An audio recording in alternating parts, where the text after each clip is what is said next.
Chapter 19.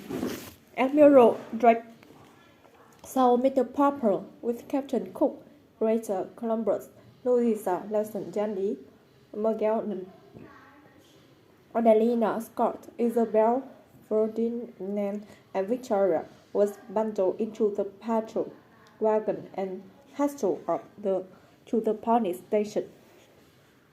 None of his bliss could move the desk surgeon. That theater manager is pretty mad at the way you burst into his theater. So I'm holding you. I'm going to give you all a nice quiet sell unless you furnish bill.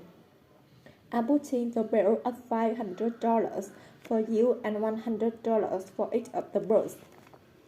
Of course, Mr. Popper did not have that much money about him. Neither did Miss Popper when they telephoned her at the hotel. The hotel bill was paid for several days ahead, but she had no cash. The check for the following week's salary was not due until the end of the week. Indeed, it now looked as if the Poppers would never see that check, since they could not get the penguins out of the jail long enough to put on their act at the Royal Theatre. If only they could have got in touch with Mr. Greenbaum.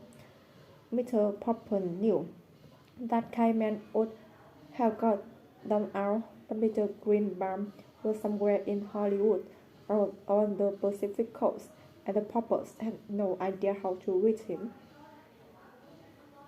It was very dull for the birds in jail.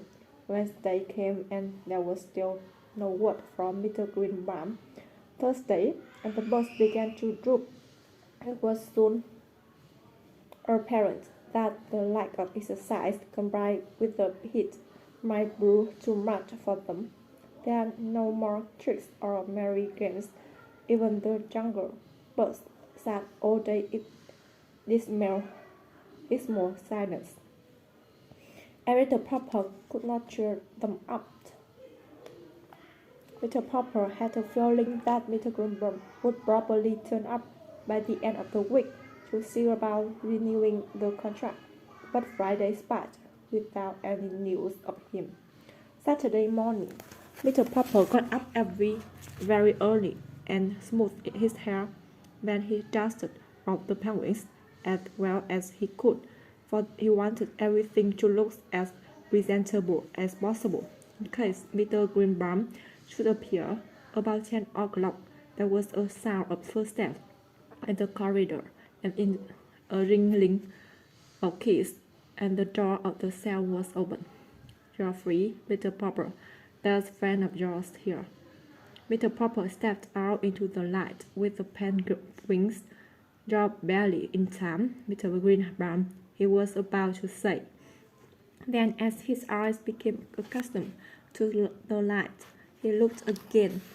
It was not Mr. Greenbaum who stood there. It was a great, broad man in a blended uniform. Smiling, he held out his hand to Mr. Popper. "Mr. Popper," he said, "I am Admiral Drake." "Admiral Drake?" laughed Mr. Popper. "Not back from the South Pole?" "Yes," said the Admiral. "The Drake Atlantic expedition ship returned yesterday. You should have seen the reception New York gave us. You can read about it in today's paper. But I read about the trouble you were having over the penguins. Here I am. I have a long story to tell you." "Could we go to the hotel and talk about it?" asked Mr. Popper. "My wife will be anxious to see us back." "Certainly," said the Admiral. And when they were all settled in the proper rooms of the hotel, with the penguins clustering around to listen, Admiral Drake began. "Naturally, when I knew that I was coming back to America, I often talked about the man to whom I had sent a penguin. It takes us a long time to hear things down there, and I often wondered how you and the birds were getting along. Last night at the mayor's dinner for us, I heard about the wonderful trained penguin act you had been putting on all over the country. This morning, I picked up the paper, and the first thing I read was that Mr. Popper and his 12 penguins were still being held in jail. But 12 penguins? Mr. Popper, how on earth? Then Mr. Popper told us how Greta has a right to keep Captain Cook from being lonely, and how the little penguins had grown, and how the clever little Ben had stayed the day for the Poppers. When things look back, it's amazing, said Admiral Drake. I've seen a lot of penguins in my time, but never such educated ones as these. It certainly shows what patience and training can do. But now, to get to my real point, Mr. Popper, you probably know that I have explored the North Pole as well as the South Pole. Oh yes, said Mr. Popper respectfully. I have read books about both your Arctic and your Antarctic expedition. Well then, said the Admiral, maybe you know why we explore before the South Pole. Could it be on account of the penguins, sir? Asked Jeremy, who had been listening very hard. Admiral Drake patted her head. Yes, my dear. Those long polar nights get pretty too when you have no pets to play with. Of course, there are polar bears up there, but you can't play with them. Nobody knows why there are no penguins at the North Pole. For a long time, the United States government has been wanting me to lead an expedition up there for the purpose of establishing a breed of penguins. I must come to the point, Mr. Popper, you had such remarkable success with these birds of yours. Why not let me take them to the North Pole and start a race of penguins there? Just then Mr. Greenbaum and another gentleman were announced. They shook hands all around and were introduced to the Admiral. Well, Popper, said Mr. Greenbaum, too bad about that mix-up over the theaters, but never mind. Here's Mr. Glenn, who owns the colossal film company. He's going to make your fortune. You'll be a poor man no longer, Mr. Popper. Poor? Said Mr. Popper. I'm not poor. These birds have been earning $5,000 a week. Oh, $5,000? Said Mr. Glenn. What's that? Pin money? I want to put those birds in the movies, Mr. Popper.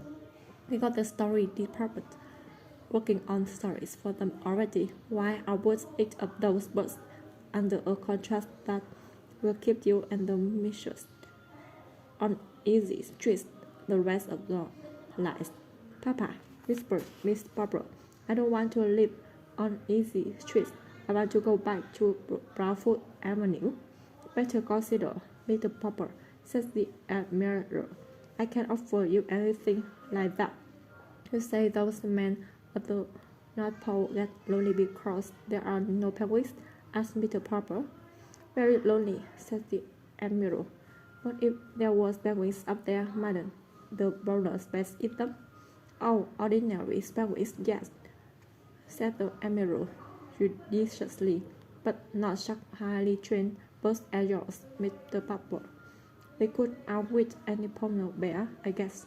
It was not Mr. Glenn's turn to speak. In every moving picture house in America, little children would have the pleasure to see in stories acted by the proper performing penguins, he said. Of course, if we succeeded in establishing the breed at the North Pole, said the Admiral, the lame might have to be trained a little. I imagine that hundreds of years from now, scientists would be calling them the proper Arctic penguins. Mr. Popper was silent for a moment. Gentlemen, he said, I want to thank you both. I'll give you my decision tomorrow.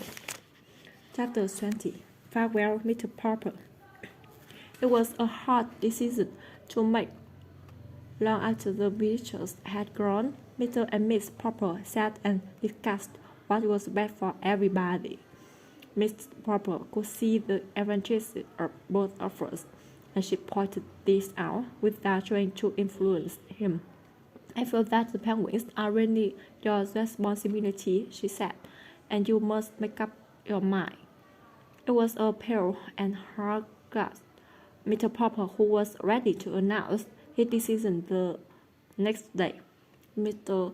Glenn, he said, I want you to know how much I appreciate your offer of putting my works in the movies, but I am afraid I had to refuse. I do not believe the life in Hollywood would be good for the penguins. Then he turned to Emerald Drake. Emerald Drake, I am going to give you the birds. In doing this, I am considering the birds first of all. I know that they have been comfortable and happy with me. Lately, though, with the excitement and the warm weather, I've been worried about them. The birds have done so much for me that I had to do what is best for them. After all, they belong in the cold climate, and then I can help being sorry for those men up at the North Pole without any penguins to help them pass the time. Your government will thank you, Mr. Popper answered the Admiral. Congratulations, Admiral, said Mr. Glenn. Maybe you're right at that, Popper. Hollywood might have been too much for the birds. I wish you let me make one short movie of them here in New York, though. Before they go, just some pictures of the sort of thing they do on the stage, you know. We show the film everywhere with an announcement that these are the famous Popper penguins that are being taken to the North Pole by Admiral Drake of the United States Arctic Penguin Founding Expedition. So something like that. I like that very much, said Mr. Popper. We pay you, of course. Continued Mr. Glenn, not a fortune, as we could have if you let us give them a contract, but say $25,000. We could do it, said Miss Popper. It will be very quiet at 432 Broadwood Avenue, said Mr. Popper when everyone had left. Miss Popper did not answer. She knew that nothing she could say could really comfort him. However, said Mr. Popper, now that spring is here, a lot of people will be wanting their houses painted, so we better be getting back. Anyway, said Bill, we had 10 whole weeks of vacation right in the middle of the year, and not many children in the world can say that. The next day, the cameraman arrived to make a picture of the penguins doing their tricks. It was arranged that the Poppers should stay in New York as long enough to see the expedition off. Meanwhile, in the harbor, the great sailing ship of Admiral Drake was being made ready for its long trip north. Every day, huge boxes of supplies of all sorts were hustled and on board. The most comfortable quarters on the ship was turned over to the penguins, who were the course of the voyage. Captain Cook was already quite familiar with the ship, since it was the same on the Admiral had sailed to the South Pole, where Captain Cook had often seen it. Later, too, had seen vessels of this kind. The two of them were kept very busy, showing and explaining everything to Nelson, Columbus, Louisa, Jenny, Scott, Magellan, Odalisa, Isabella, Ferdinand, and Victoria. The sailors all took the greatest delight in watching the curious little birds of their explorations. It looks as if this will be a pretty lively trip. They would say these Popper penguins certainly live up to their reputation. But at last everything was ready, and the day came when the Poppers were to go down and say goodbye.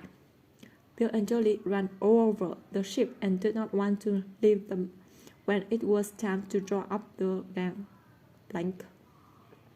The admiral shook hands with them and Miss Popper and thanked them for having helped to train the extraordinary penguins that were to be a real contribution to science. Mr. Popper had gone down below to say a private farewell to his birds, all that kept him from breaking down completely was the knowledge that what he was doing was best for them, too. First he said goodbye to all the younger penguins, then to Greta, who had saved Captain Cook. Then last of all, he leaned over and said a special goodbye to Captain Cook, who had come and made life so different for Mr. Popper. Then he wiped his eyes, straightened his back, and went up on deck to say goodbye to Admiral Drake. "Goodbye, Admiral Drake," he said. "Goodbye," repeated the Admiral. "Why, what do you mean? Aren't you coming with us?" "Me? Go with you to the North Pole?" "Why, of course, Mr. Popper. But how could I go with you? I'm not an explorer or a scientist. I'm not only a house painter." "You're the keeper of the penguins, aren't you?" roared the Admiral. "Man alive, aren't those penguins the reason for this whole expedition? And who's going to see that they're well and happy if you're not along? I'll put on one of those fur suits like the rest of us. We're rolling anchor in a minute." "Member," shouted Mr. Popper to Miss Popper, who had already gone up the gangplank. I'm going to. Admiral, as Drake says he needs me. Member, do you mind if I don't come home for a year or two?" "Oh, as to that," said Miss Popper, "I'll miss you very much, my dear, but we have money to live on for a few years, and in winter it will be much easier to keep the house tidy without a man sitting around all day. I'll be getting back to Stillwater. Tomorrow is the day for the meeting of the ladies at a missionary society, and I'll be just in time. So goodbye, my love, and good luck." "Goodbye and good luck," echoed the children. And the penguins, hearing their voices, scattered up on deck and stood there beside the Admiral and Mr. Popper. Then they solemnly lifted their flippers and waved as the great ship moved slowly down the river toward the seas.